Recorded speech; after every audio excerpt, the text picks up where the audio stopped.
This video is brought to you by Miniature Market. Thousands of board games, miniatures, and paints, discount prices at miniaturemarket.com. Hey everybody, it's your old pal Rob. Now, today we are going to be doing something a little bit different. Normally, I tell you what I'm going to look at, then we'll go down, we take a look at it, and then I come back, give you my final thoughts, and that's all we do with this particular game. But this game is a heck of a lot more complex. The story behind it is absolutely fantastic. And I think we'll talk more about that as I got this. I started reading it. I started looking online for some things to try to get a better understanding. There is a lot to this game, but this is a game that I have to put a lot of time into. So I kind of want to do this video in a couple of different sections. My initial thoughts right out of the box, reading it, how I feel about it, my excitement to get it going to the table, the unbelievable components that you get in here, and then talk a little bit what my plans are, then kind of shoot something after a couple of plays, and then another shot of my final review of it. So we're starting this very deep dive, get it, deep dive, stay with me here, on this incredible masterpiece that I think is one of those under the radar games, and it's Deep Shelf. Very interesting story. We'll talk more about that, the premise of the game. I want to kind of show you this is a game where we are trying to get some resources from. This is an undersea game, and there's not a lot that really covers some of this stuff, and I really want to show you everything. We're going to take a look at some of the components down on the table. I'm going to be showing you some of the components from the expansion. It was just easier to take that out, and then I'm going to show you what comes in the box, and then we'll talk more about it on the other side here. So let's go down, check this out, and I want to show you the rule book, the campaign rule book, and everything from solo to multiplayer, and what you can kind of expect with this masterpiece. So let's go down, check it out. So first off, this board is massive, and it's all cut out, and it's just absolutely perfect because everything fits in there. It's not sliding all over the place.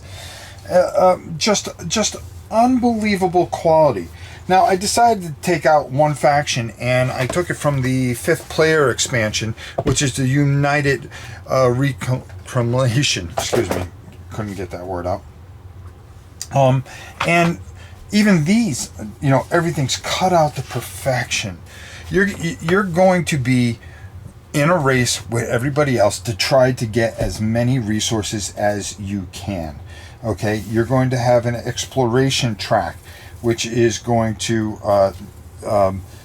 determine how things play out, or where the victory points have to get to a certain thing.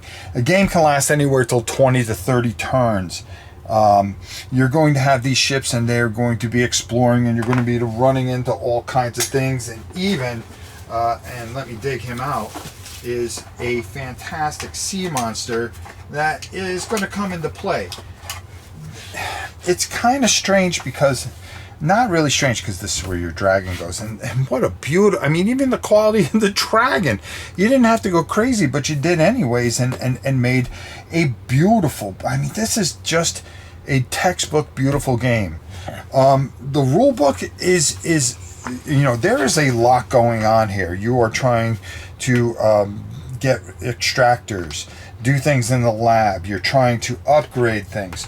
You're going to have where you can purchase upgrades, and this thing would be totally filled. I didn't fill it up for this, but they all fit into this beautiful, beautiful tray. Your scoring counter, which gives you everything as far as final scoring, how you're going to score certain areas as far as mining and advancements and so forth and so on. And that's how you're going to get victory points, because whoever wins gets to basically, and we'll talk more about what this game is about, which is very, very interesting. It's pretty much the end of the world, and you're taking the last resources from the sea here in order to build to go out to the universe, to another planet, to help humanity survive, basically, and rebuild itself, because we used all our resources on the Earth. Really, really interesting premise, and for it to go undersea. Each faction has its own type of powers, or way to play. There are some factions that are for the long game, some factions for the short game, where they're going to make all their moves very, very, very quickly. And it gives you a nice little explanation about each faction, which is just unbelievably beautiful. And whatever one that you want to be, it's not just, hey, I'm going to take a color and so forth and so on. There's a campaign book. We'll take a look at that in a minute. It's just really amazing how this all works out, because each turn you're gonna have 7 cards, okay, and you can only play 2. Now you're gonna play those 2 cards, but one of them is going to kind of go aside, and you can't get it back for a couple of turns, which is really, really interesting in how this all plays out in the game itself. And I want to show you this rule book real quick, because again, we're just kind of going over everything and what I've picked up so far with this and why I'm so interested in this.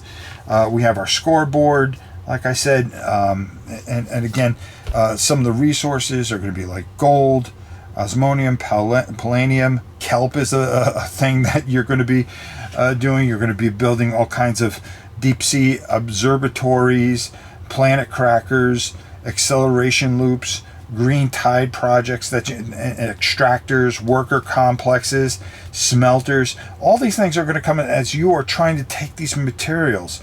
You're going to have your own submarines, which are absolutely gorgeous and just scream to be painted, depending on what you want to do. You're going to have these crawlers that are going to be transporting, gold and other materials back for processing.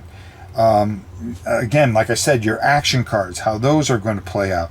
You have scientist meeples, okay, as they start making discoveries and things like this. You have all this stuff going on, and the one thing that you don't have is combat. And for me, I think that's kind of interesting. Even though I'm a guy that really enjoys combat, when you're playing against each other, you can get in each other's way, but you can never really, there's no combat. The only thing that you can combat is the sea monster, and that's basically to drive him away. So it's more about you building your engine and really trying to get these materials as quick as possible, to win the game. The rule book, there were a couple things that I'm kind of confused about, but I'm starting to figure it out a little bit. The board, you just saw the massive board. You start in the shallows, the deep, and then the trenches. The deep, that's our boy. That's where he's going to be, and things like that. I just want to go a little further here. Your initial setup, you can see this takes up a lot of room. Okay, this is a table that you are going to need room, especially if you're going to play with a couple of people. I'm trying to figure out the player count. It said that you could play with 1 player, which I'm kind of confused on. There was I thought this was 1 to 4, and with the expansion 5. But what I've read so far, all I've seen things is for 2 players as the lowest count. But I believe that if you want to play by yourself, you could play as 1 player and then the other player. This game is going to take some time, and you are going to have to invest some time in it, because the time I've invested so far, it has been quite a bit. I've sat here all afternoon for 4 hours just trying to get the gist of this a little bit, working through with the book, and trying to get through a couple of turns. It's going to take you a little bit, but I think the payoff is how this works and what it's trying to do, and I think it does a great job of it. The components just make it so much easier, and the initial setup can be a little daunting, but I think that's just you getting to understand it. Your turn structure, everything's spelled out for it. You're going to be exploring. It's a 4X without the exterminate. I think that's the best way you could put it. The Depth Dragon talks about him and all the things that he does. Scouting, you're going to be scouting certain areas. These areas here are going to have certain elements that you are going to try to refine and take. Extracting anomalies, and as you can see, these are some of the things that you are going to be going after. And I'm going to pull one of these out. There are going to be different types of things that are going to be here that you are going to be trying to mine and again take. And they fit perfectly in here, and it's so nice because they just don't go flying around the board like a lot of things will. You've got loading docks that you're going to be the stuff that you're going to take. You're going to be taking and you're going to be extracting and then selling on the market, and the market will fluctuate. So you've got to, as it gets too much, the value will go down, which is another different type of mechanism that really works. And that's also going to help you with your research tracks, because your research tracks, you're going to have to try, to build up your ecology, your minology, and your zoology as you're going through the game. Like I said, there were different types of faculties that you were going to try to build to try to speed up your production and make it more valuable, because as you go, you are going to be constantly trying to research and better your stuff to attribute and gain more victory points and build a better engine. The game ends in a couple of ways, one of two ways. Completing all the ocean research, which means that you've done everything that you can, you've taken everything from the Earth, and now it's time to get off the planet, okay? That will trigger the end game, and then it'll be final scoring. When the end game is triggered, every player will have one last turn, of course. Triggering the end game will take the person will take the final turn, and then you are going to calculate your score, and the winner will go. Environmental collapse. So completing the oceanic research, that will end the game, and then environmental collapse. That means that you've taken everything, you've gotten to that point where you have taken everything that you possibly could, and that is going to end the game. Then from there, and it's going to break down, because each faction, like I had said, does something a little bit different, which is really unique. It's just not, hey, I'm going to be the blue player, you're going to be the red player. Each one has a little bit of a unique overview to it and does things a little bit different. And it's really interesting because, you can find one that you really want to get behind and do certain things, and how you want to go about this. The rule book is not terribly long. It is a bit confusing, 27 pages, but there is a lot. Again, I say this a lot. This is a game that's going to take you some time to learn, but it's so enjoyable that time that you take and invest into it. And I've been saying this about a lot of things that I've run into. The more time that you put into it, the more that you're going to get out of this. And it's very, very unique. You turn references, everything's on the back page here. And then also we have this campaign book and rule book. And this is going to talk about different campaigns that you're going to be able to do, different types of, how you want to play your campaign, which I think is another level of this game that brings you certain things. So you have your different missions that you are going to go through, and depending on your score at the end, okay, is going to determine on how you continue on with the campaign. I don't want to ruin that for you, so I'm not going to do this. This is something that I'm very, very interested in, and I'm trying to figure out. And I wanted to make this initial video to tell you that, this is one of those games that you just can't. I don't think you can do this all in one video. And we're going to talk more about this up top. So instead of hanging around here, let's go up top and talk more about Deep Shelf and why I think this could be a very, very, very interesting for you and your group. So, a really weird thing is, you know, when I have to invest a lot of time into a game, usually you go, all right, okay, all right, yeah, this is a good game, but do I have to? I find that as I'm more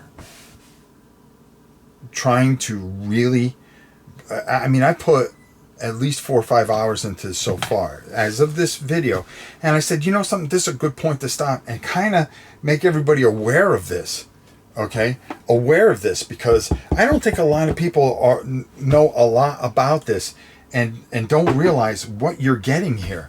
This is a game that, and I want you to hear the story here, because this really fascinated me in many ways. And I'm going to come over here.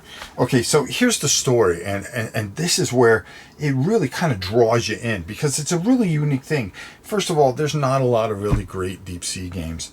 I mean, there's some out there, but this one here, as far as an exploration and as far as mining certain things, this one's very interesting.